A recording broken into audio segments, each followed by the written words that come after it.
खबर है इंदौर से, जहां से शुरुआत करेंगे क्योंकि एक बार फिर कांग्रेस के निशाने पर अक्षय कांति बम आ गए।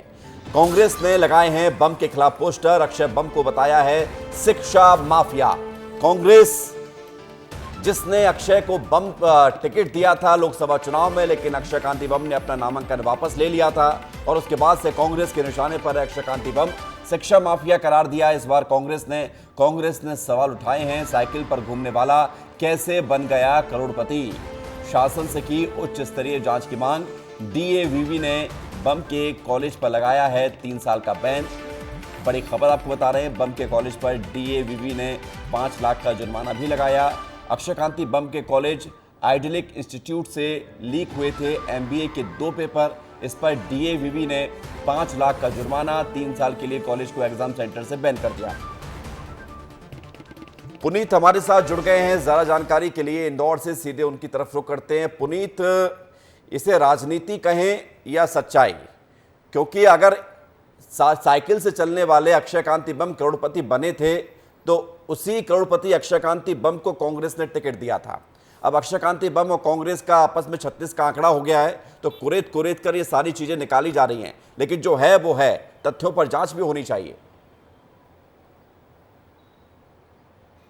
बिल्कुल, देखिए यही मांग की गई है क्योंकि जो 2 पेपर लीक हुए हैं, अब नया मुद्दा मिला है कांग्रेस को अक्षय कांति बम के अगेंस्ट। जो दोनों पेपर लीक हुए, जांच में यही पाया गया कि उनका जो कॉलेज है आइडियलिक इंस्टीट्यूट, वहीं से एमबीए के दोनों पेपर लीक हुए थे। इस पर डीएवीवी की जो ईसी मीटिंग हुई थी, ईसी मीटिंग में 5 लाख का जुर्माना आइडियलिक इंस्टीट्यूट पर लगाने के साथ ही 3 साल के लिए उसे बैन भी कर दिया गया था। इस बात को भी लगभग 7 दिन हो चुके हैं विवेक। लेकिन अब कांग्रेस को जब कोई मुद्दा नहीं मिल रहा था तो आज एक प्रेस कॉन्फ्रेंस भी इसी मामले को लेकर कांग्रेस के बड़े नेता पूर्व विधायक रवि जोशी और अन्य करने वाले हैं। लेकिन उसके पहले ही जो कांग्रेस के कार्यवाहक अध्यक्ष हैं इंदौर के देवेंद्र सिंह यादव, उन्होंने ये पोस्टर छपवाए हैं, जैसा कि टीवी स्क्रीन पर आप और हमारे दर्शक देख सकते हैं। ये पोस्टर छपवाकर डीएवीवी के कैंपस में लगाने के साथ ही ऑटो रिक्शा, मैजिक और शहर के चौराहों पर लगाए गए हैं। इस पोस्टर में यह बताया गया है कि अक्षय कांति बम शिक्षा माफिया है। वह जो साइकिल से घूमता था, कांग्रेस के आरोपों को अब और ज्यादा डिकोड करिए, क्योंकि कांग्रेस ने जो आरोप लगाया है उसको अब और ज्यादा विस्तार से बताइए कि डीएवीवी यानी कि देवी अहिल्याबाई विश्वविद्यालय और यहां से अक्षय कांति का कॉलेज बैन किया जाता है एग्जाम सेंटर के लिए, जुर्माना भी लगाया जाता है। ये खुलासा कब हुआ था, पेपर लीक कब हुए थे और अब कांग्रेस क्या कुछ कह रही है इस पर? देखिए, पेपर लीक हुए थे लास्ट मंथ जब एमबीए फर्स्ट सेमेस्टर के एग्जाम चल रहे थे, तो उसके 2 पेपर क्वांटिटेटिव टेक्निक्स और एक अकाउंट्स का पेपर लीक हुआ था। पेपर जिस दिन था उसके एक रात पहले ही व्हाट्सएप पर अपलोड कर दिया गया था। इस पेपर लीक में जब जांच की गई, देखिए पेपर लीक को पहले तो डीएवीवी मानने को तैयार नहीं था, लेकिन एबीवीपी ने, जो कि बीजेपी का ही स्टूडेंट संगठन है, उन्होंने लगातार डीएवीवी में हंगामा किया था, प्रदर्शन किए थे। तब कुलपति डॉक्टर रेणु जैन ने जांच के आदेश दिए थे। जांच के बाद यह पाया गया कि जो डॉक्टर अक्षय कांति बम का कॉलेज है आइडियलिक इंस्टीट्यूट, वहां के एक स्टूडेंट और अकाउंटेंट ने मिलकर यह पेपर लीक किया था। पेपर आने से पहले जिस तरह से 3 इडियट मूवी में हमने देखा था, आमिर खान पेपर निकालते हैं और वापस सील को चिपका देते हैं, उसी तरह से यह पेपर निकालकर मार्केट में 500-500 रुपए में बेचे गए थे विवेक। बिल्कुल, और अब कांग्रेस कह रही है कि शिक्षा माफिया बन गए हैं अक्षय कांति बम। शुक्रिया आपका हमारे साथ जुड़ने के लिए पुनीत, और तमाम जानकारी देने के लिए। मध्य प्रदेश में मिशनरी आश्रमों, एनजीओ संचालित स्कूलों की जांच होगी। क्यों जांच होगी ये भी आपको विस्तार से बताते हैं। शिक्षा की आड़ में धर्म परिवर्तन की आशंका जताई जा रही है। मध्य प्रदेश में जो आश्रम हैं, मिशनरी हैं, एनजीओ के द्वारा संचालित तमाम जो संस्थाएं हैं, वहां पर जांच होगी। आशंका ये है कि यहाँ पर धर्म परिवर्तन करवाया जा रहा है। शिकायत वाली मिशनरी मदरसों पर नज़र रखी जाएगी, क्योंकि हाल ही में एक मामला सामने आया था। उस मामले को भी हम आपको विस्तार से बताएंगे, क्योंकि क्यों ये खबर सामने आ रही है। तमाम मिशनरी और ऐसी संस्थाएं, एनजीओ के द्वारा जो संचालित होते हैं स्कूल, यहाँ पर खबर ये है कि धर्म परिवर्तन करवाया जा रहा है और धर्म परिवर्तन अपने आप में गुनाह है। और ऐसे में क्यों ये किया जा रहा है ये आप समझ लीजिए, क्योंकि इससे पहले राष्ट्रीय बाल अधिकार संरक्षण आयोग ने मध्य प्रदेश में संचालित हो रहे 1505 मदरसों को लेकर एक बड़ा खुलासा किया था। आयोग ने जो आयोग के अध्यक्ष हैं प्रियंक कानूनगो, उनका यह कहना था कि मध्य प्रदेश के मदरसों में 9,417 हिंदू बच्चे पढ़ रहे हैं। उन्हें उर्दू के साथ साथ इस्लाम की तालीम भी दी जा रही है। चौंकाने वाली बात यह है कि इन मदरसों को प्रदेश सरकार आर्थिक सहायता भी देती है। मदरसों में ना तो सुरक्षा के पुख्ता इंतजाम है और ना ही NCERT की सुरक्षा व्यवस्था लागू की गई है। प्रियंक कानूनगो ने सरकार से हिंदू बच्चों को तत्काल मदरसों से बाहर निकालकर स्कूलों में प्रवेश दिलाने की मांग की थी। मामले में 18 जून को मध्य प्रदेश के मुख्य सचिव को रिपोर्ट के साथ तलब किया गया है। वहीं अब इसको लेकर सियासत भी हो रही है और अब यह खबर सामने आई है।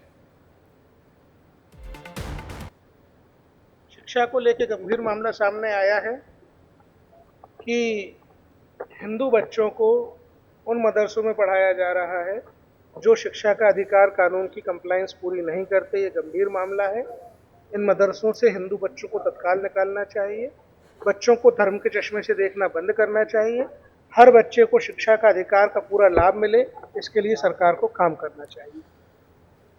सूरज तिवारी हमारे साथ जुड़ गए हैं जरा जानकारी के लिए। सूरज, जरा बताइए, हैरान कर देने वाला मामला है कि अगर इस तरह से संस्थानों में बच्चों को, जैसा कि कहा जा रहा है, ये विस्तार न्यूज़ नहीं कह रहा है, लेकिन जो बातें निकलकर सामने आ रही हैं कि ऐसे संस्थानों की अब जांच होगी, ऐसे मिशनरी स्कूलों की जांच होगी जो बच्चों का धर्म परिवर्तन कर रही है। कैसे ये खुलासा हुआ है, क्या हो रहा है इस पूरे मामले में?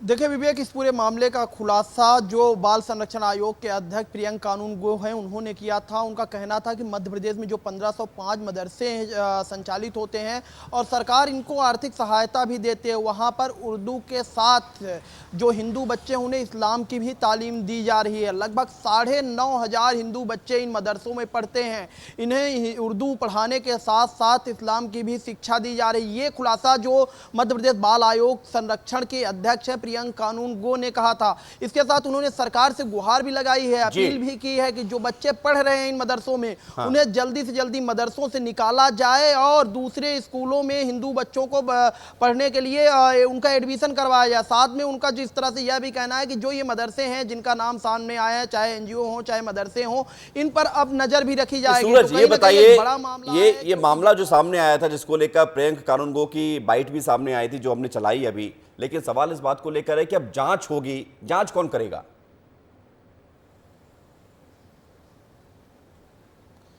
देखिए निश्चित तौर पर अभी जो मध्य प्रदेश के मुख्य सचिव हैं उनको तलब किया गया है 18 जून को रिपोर्ट के साथ। उसके बाद ही देखना होगा क्या कोई टीम गठित होती है, कैसा निर्णय लिया जाता है, कौन जांच करेगा, क्योंकि निश्चित तौर पर विवेक देखा जाए तो धर्मांतरण एक बड़ा मुद्दा है और इसको लेकर अलग अलग मध्य प्रदेश नहीं अलग अलग प्रदेशों से भी खबर आती रहती है। क्योंकि आप धर्मांतरण शिक्षा जैसे संस्थानों में नहीं करा सकते, बिना किसी की इच्छा के धर्मांतरण नहीं करा सकते, तो कहीं ना कहीं अगर उर्दू पढ़ाया जाता है तो उसके साथ हिंदू बच्चों को इस्लाम की तालीम क्यों दी जा रही है? बिल्कुल सूरज, अपने आप में बड़ा सवाल था। और लेकिन अब इस पूरे मामले को लेकर जैसा जिक्र किया जा रहा है, कल जब रिपोर्ट सामने आएगी तो फिर और खुलासा होगा कि क्या इस मामले में अब तक सामने आ जाए। शुक्रिया आपका हमारे साथ जुड़ने के लिए और तमाम जानकारी के लिए। सूरज हमें खबर दे रहे थे कि किस तरह से इस संस्थानों में धार्मिक जो गतिविधियां हैं उसको बढ़ावा दिया जा रहा है, धर्म परिवर्तन कराने की कोशिश की जा रही थी, जिसको लेकर अब जांच होगी तो ये दूध का दूध और पानी का पानी होगा। ग्वालियर से खबर है जहां पर बैंकों की बड़ी लापरवाही सामने आई है। ग्वालियर चंबल अंचल के किसी बैंक में नहीं है फायर एनओसी। ये बड़ी खबर आपको बता रहे हैं, किसी भी बैंक में, ग्वालियर चंबल अंचल के किसी भी बैंक दफ्तर में फायर एनओसी नहीं है। नगर निगम के फायर ब्रिगेड विभाग ने 19 बैंकों को नोटिस अब जारी कर दिया है। फायर सेफ्टी पूरी ना होने के चलते 19 बैंकों को नोटिस जारी किया गया। 7 दिन के अंदर जवाब भी मांगा गया है। तो बड़ी खबर है, बैंकों की बड़ी लापरवाही सामने आई है, क्योंकि आप अंदाजा लगाइए अगर किसी बैंक में दुर्घटनावश आग लग जाती है तो उसमें कितना नुकसान होगा, क्योंकि बैंक में सिर्फ कैश नहीं होता है, बैंक में रजिस्ट्री भी होती है लोगों की जमा, बैंक में गहने भी जमा होते हैं, और अगर आग लगती है तो फिर कैसे उस पर काबू पाया जाएगा। अनिल हमारे साथ जुड़ गए हैं ज़्यादा जानकारी के लिए। अनिल, ये बड़ा हैरान कर देने वाला और अचंभित कर देने वाला मामला है कि बैंकों में फायर एनओसी नहीं है, यानी कि व्यवस्था नहीं है कि आग कैसे काबू करी जाए। बिल्कुल, देखिए विवेक, ये बड़ा मामला है और बैंक की सबसे बड़ी एक लापरवाही सामने आई है बैंकों की, क्योंकि जिस तरीके से ये नगर निगम की जांच में ये पता लगा है कि एक भी बैंक के पास कोई फायर एनओसी नहीं है और इसको लेकर नगर निगम के फायर ब्रिगेड विभाग ने 19 बैंक को नोटिस जारी किया है और 7 दिन के अंदर उन्होंने कहा है कि 7 दिन के अंदर ये पूरी व्यवस्था कर लें, नहीं उनके ऊपर कार्रवाई की जाएगी। एक बड़ी लापरवाही बैंकों के द्वारा है, क्योंकि जिस तरीके से देखने में आता है कि लगातार जो आगजनी की घटनाएं सामने आती हैं, और खासकर बैंक में जहां पर सबसे ज्यादा कैश होता है और सबसे ज्यादा वहां पर लोगों के गहने जमा होते हैं, रजिस्ट्रियां जमा होती हैं, जरूरी कागजात होते हैं, और ऐसे में अगर बैंक में अगर आगजनी की घटना होती है तो कई एक बड़ी एक लापरवाही और बड़ी घटना सामने आती है। तो यही कारण है कि लगातार अनिल, एक बात तो बताइए कि ऐसा तो नहीं है कि बैंक 4 दिन पहले खुली हो, ये बैंक तो कई सालों से चल रही हैं।